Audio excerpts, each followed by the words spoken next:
ವಾಕ್ಯವನ್ನ ಕೇಳಿದವರು ಮಾಡಿದರೆ ಅದೇ ಪ್ರಕಾರವಾಗಿ ವಾಕ್ಯವನ್ನ ಕೇಳಿದ ಮಾತ್ರವಲ್ಲ, ವಾಕ್ಯವನ್ನ ಹುಡುಕೊಂಡು ಅದೇ ರೀತಿಗೆ ಕೈಕೊಂಡು ನಡುವಂತ ಇದೆಲ್ಲ ಮತ್ತು ನಾವು ಆಗುವುದಾದ್ರೆ ನಮ್ಮ ಜೀವಿತದಲ್ಲಿ ಅನೇಕ ಅದ್ಭುತ ಕಾರ್ಯಗಳು, ಅನೇಕ ಮಹತ್ ಕಾರ್ಯಗಳು, ಅನೇಕ ರೀತಿಯಾಗಿರುವಂತ ವಿವಿಧವಾಗಿರುವಂತಹ ಅದ್ಭುತ ಕಾರ್ಯಗಳು ನಮ್ಮ ಜೀವಿತವಾಗಿ ಯೇಸು ಕ್ರಿಸ್ತನ ಸಾಕ್ಷಿಯಾಗಿ ನಾವು ಇರುವಂತರಾಗಿದ್ದೇವೆ. ಆಮೆನ್. Hallelujah, hallelujah, hallelujah. ಈ ವಾಕ್ಯವನ್ನು ಹೇಳಿಕೊಳ್ಳೋಣ, ಕೇಳಿ. ಮೊದಲೇನೇನು ಕೇಳಿದಿಲ್ಲ? ಎಷ್ಟು ಜನಕ್ಕೆ ಕಿವಿ ಇದೆ? ಅರ್ಧ ಜನಕ್ಕೆ ಕಿವಿ ಇದೆ, ಅರ್ಧ ಜನಕ್ಕೆ ಕಿವಿ ಇದೆ. ಅದಕ್ಕೆ ಏನ್ ಮಾಡಿದ್ರೆ ಅರ್ಧ ಕೈ ಇತ್ತು. ಅದಕ್ಕೆ ಪೌಲ ಏನ್ ಮಾಡಿದ್ರೆ ಗೊತ್ತಾ? ಕಿವಿ ಉಳ್ಳವನು ಯಾಕೆ ಹೇಳಿದ್ರು? ಈ ಲೋಕದಲ್ಲಿ ಎಲ್ಲರಿಗೂ ಕಿವಿ ಇರ್ತದೆ, ಕೆಲವರಿಗೆ ಮಾತ್ರ ಕಿವಿ ಇರಲ್ಲ. ಆದ್ರೂ ಕೂಡ ಯಾಕೆ ಹೇಳಿದ್ರು ಗೊತ್ತಾ? ಕೆಲವರಿಗೆ ಆತ್ಮೀಕ ಕಿವಿ ಇರಲ್ಲ. ವಾಕ್ಯವನ್ನು ಸೇವಕರು ಕೊಡ್ತಾ ಇರ್ಬೇಕಾದ್ರೆ ಅಲ್ಲೇ ಮಾತಾಡ್ತಾರೆ, ಇದೇನಾಯ್ತು ಅದೇನಾಯ್ತು, ನಮ್ಮಲ್ಲಿ ಚರ್ಚೆ ಸ್ಟಾರ್ಟ್ ಆಗಿದೆ, ಹೀಗೇನಾಯ್ತು ಅದೇನಾಯ್ತು ಅಂತ ಹೇಳಿ ವಾಕ್ಯವನ್ನ ಕೇಳಬಿಟ್ಟು ನಮ್ಮ ಒಂದು ಮಾತುಗಳಲ್ಲಿ ಏನ್ ಮಾಡ್ತೀವಿ ನಾವು? ನನಗೆ ಪೌಲ ಏನ್ ಮಾಡಿದ್ರೆ ಬರ್ಬಿಟ್ಟು ಅವತ್ತೇ ಬರಲು ದೇವರ ಆಲೋಚನೆ ಮೂಲಕ ಕಿವಿ ಉಳ್ಳವನು.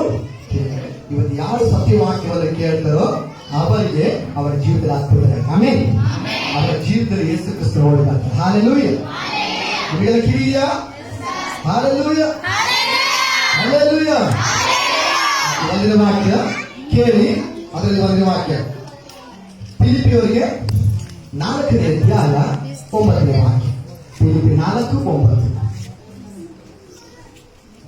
ನೀವು ಯಾವುದನ್ನು ನನ್ನಿಂದ ಕಲಿತು ಹೊಂದಿದರೋ ಮತ್ತು ಯಾವುದನ್ನು ನನ್ನಲ್ಲಿ ಕೇಳಿ ಕಂಡಿರೋ ಅದನ್ನೇ ಮಾಡುತ್ತಾ ಬನ್ನಿರಿ. ಹೀಗೆ ಮಾಡಿದರೆ ಶಾಂತಿದಾಯಕನಾದ ದೇವರು ನಿಮ್ಮೊಂದಿಗಿರುವನು. ಹಲ್ಲೆಲೂಯಾ. ನೀವು ನನ್ನಿಂದ ಯಾವುದನ್ನ ಕೇಳಿ ಏನ್ ಮಾಡಿದ್ದೀರಾ? ಹೊಂದಿದ್ದೀರೋ ಅದನ್ನೇ ಮಾಡುತ್ತಾ ಬನ್ನಿ. ಹಲ್ಲೆಲೂಯಾ. ಇವತ್ತು ಯೇಸು ಸ್ವಾಮಿ ತನ್ನ 12 ಮಂದಿ ಶಿಷ್ಯರಿಗೆ ಅವ್ರು ಏನ್ ಮಾಡ್ತಾರೆ? ನೀವು ಇದೇ ರೀತಿಯಾಗಿ ವಾಕ್ಯವನ್ನ ಏನ್ ಮಾಡ್ರಿ? ದಿನನಿತ್ಯ ಈ ವಾಕ್ಯನ ಕೇಳಿದ್ರೆ ಅದೇ ರೀತಿಯಾಗಿ ನೀವೇನು ಮಾಡಿ ಇತರರಿಗೆ ಸುವಾರ್ತೆಯನ್ನು ಸಾರಿ, ಇತರರಿಗೆ ನಡೆಸ್ರಿ. ನೀವು ನನ್ನಿಂದ ಏನು ಕೇಳಿಕೊಂಡಿದ್ದೀರೋ, ನೀವು ನನ್ನಿಂದ ಏನೇನು ಕೇಳಿದ್ದೀರೋ ವಾಕ್ಯವನ್ನ, ಆ ವಾಕ್ಯವನ್ನ ನೀವು ಪ್ರಚುರಪಡಿಸಿ. ಹಲ್ಲೆಲೂಯಾ.